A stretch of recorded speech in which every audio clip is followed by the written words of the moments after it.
Hi, my name is Grill Burns, and welcome back to my 3-part series on the ridiculous history of KFC. We're taking a deep dive into every single weird thing related to KFC that's ever happened. Last video, I went into all the crazy marketing stunts and strange products that no one ever asked for that KFC made just to get people talking about their brand. So if you haven't seen it yet, click on the link at the end of this video to watch part 2. Today, we're going to explore a recent trend in KFC's marketing that either you love or you're like me and think it's disturbing as hell. The sexualization of Colonel Harlan Sanders. In the last video, I already talked about how after Colonel Harlan Sanders sold KFC in 1963, the new owners completely changed all the recipes to all the food, to the point that Harlan said publicly that the food ain't fit for my dogs. Colonel Sanders was furious that big business had destroyed the integrity of his life's work. And to make it even worse, they were still using his face to advertise it. Everybody thinks I'm Kentucky Fried Chicken. They don't know these other fellas who really run things. I only want to find out how much of my body and soul they own. If Harlan hated that they just even used his face on KFC restaurants, I can only imagine what he'd think of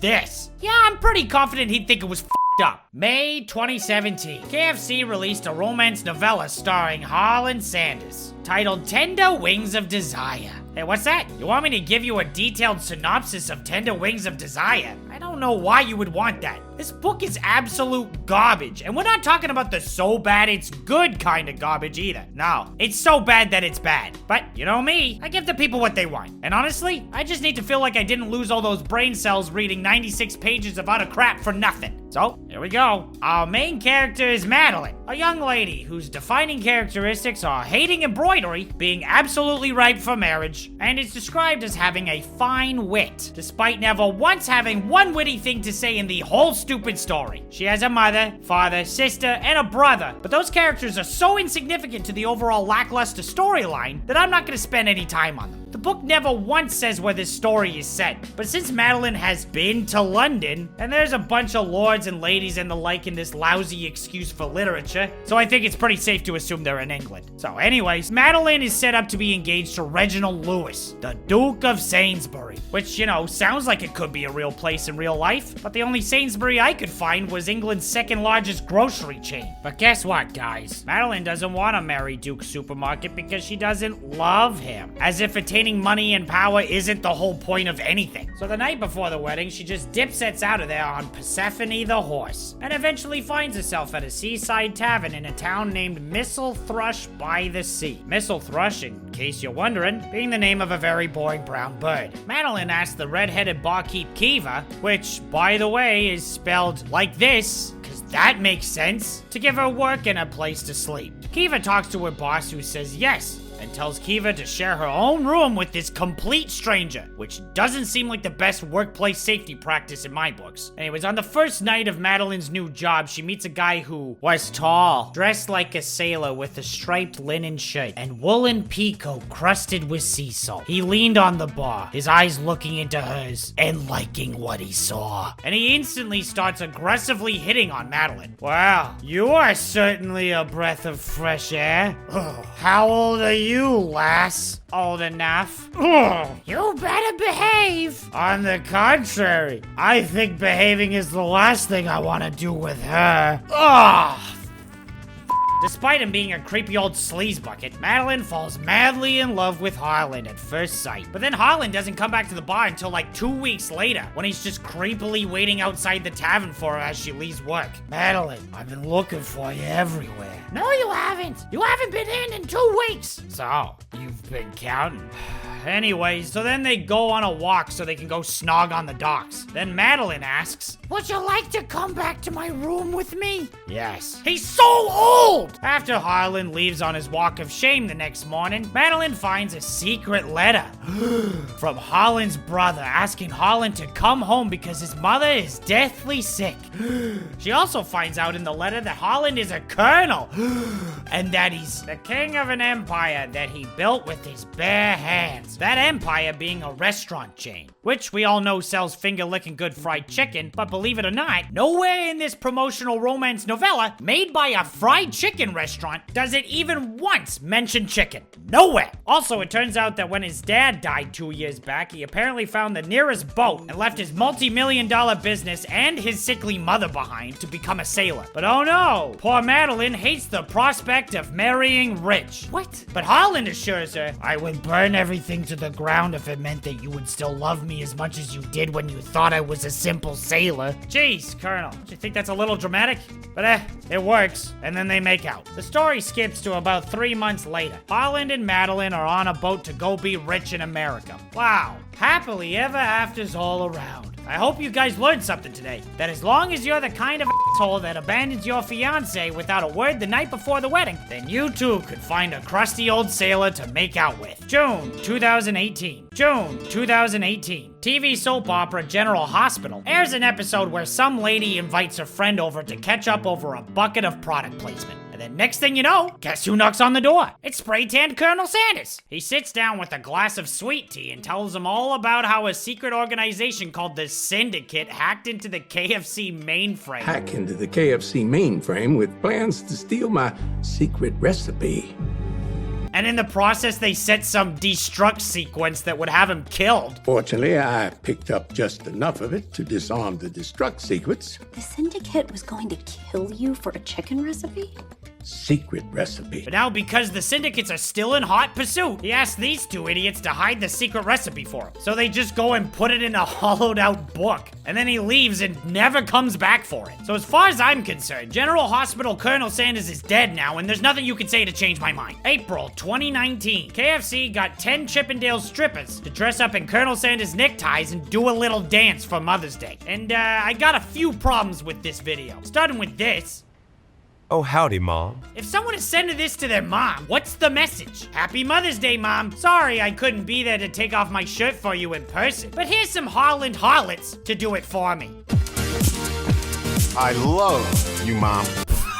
What was the delivery on that? Wow, synchronized claps, kicks, thrusts. You're a real special lady. Hey, don't you talk to my mother that way. Oh, and just when KFC has gotten your mom all hot and bothered, they turn the strippers into food. So they're just trying to use your mother's hunger for hot dudes to make a hunger for hot chicken? Did they actually think that would work? I showed this to my mom and now she's buying me KFC. Well, you can't argue with those results. KFC realized that in order to properly sell the narrative that Colonel Sanders is romantically desirable, they had to cover a more diverse demographic. So far, they've only really gone after middle-aged women who have nothing better to do than read steamy fanfics and watch daytime television. So KFC released their I Love Colonel Sanders finger-licking good dating simulator to claim their piece of the weeaboo degenerate pie. Yeah, you heard me, and I'll say it again. You like anime? You're a degenerate. Okay, so while all the sad boys are tweeting me in between fits of crying into their body pillows, I'll take the rest of you through this hot piece of garbage. It begins with you waking up in your drab, yet impossibly aesthetically pleasing bedroom, complete with posters of everyone's two favorite bands, Chicken Messiah and the Androgynous Boys. You're late for your first day of school, and have just enough time to grab a mouth-watering hot and steamy biscuit as you rush out the door. Because remember, you're playing a commercial. You run into your best friend Miriam, who's an awkward, nervous type. The kind of person who apparently chips her tooth while practicing making out on mannequins. She's also a fellow student at the University of Cooking School Academy for Learning, which is somehow more redundant than it is generic. And then seemingly out of nowhere, Ashley.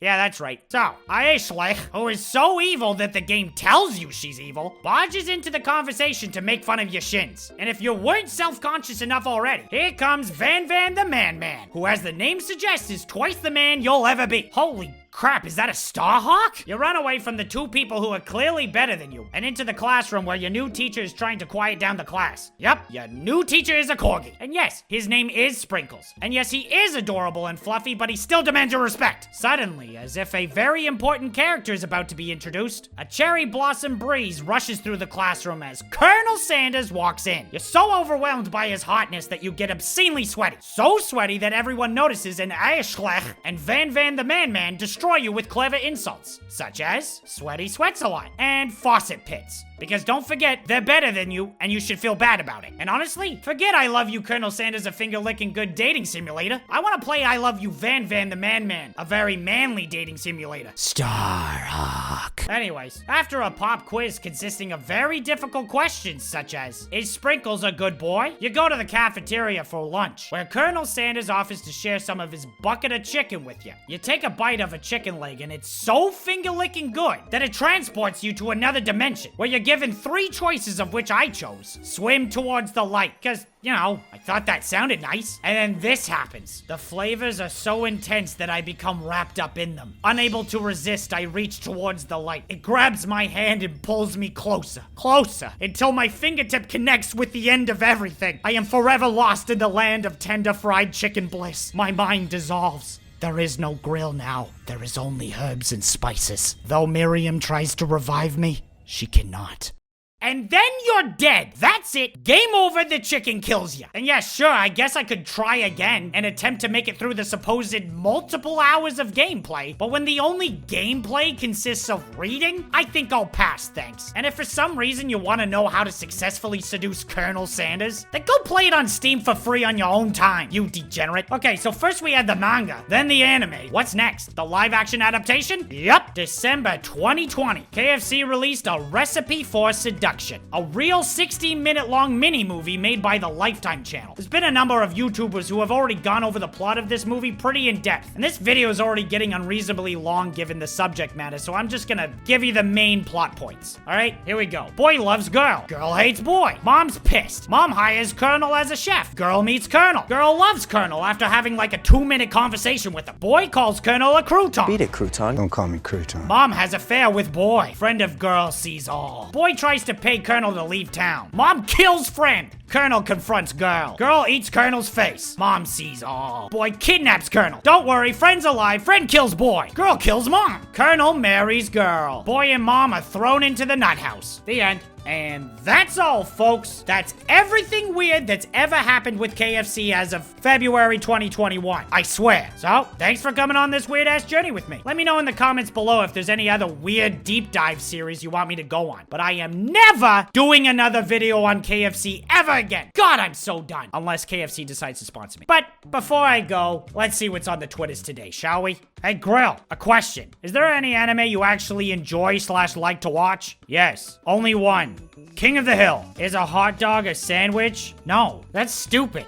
Yeah, well, is a burger a sandwich? Well, yeah, but hot dog buns aren't separate pieces of bread. What about sub sandwiches? Damn it! Is cereal a soup? No, obviously it's not. It's cold. What about gazpacho, uncooked soup? What? Oh, come on! Man, I'm too tired for this. You should get some sleep. You've been having a full conversation with your cat and are only realizing now how insane that is. God, this stupid series is taking a lot out of me. I gotta go. I'm so tired. I haven't slept awake. I'm so tired. My mind is on the blink. I wonder, should I get up and fix myself a drink? No, no.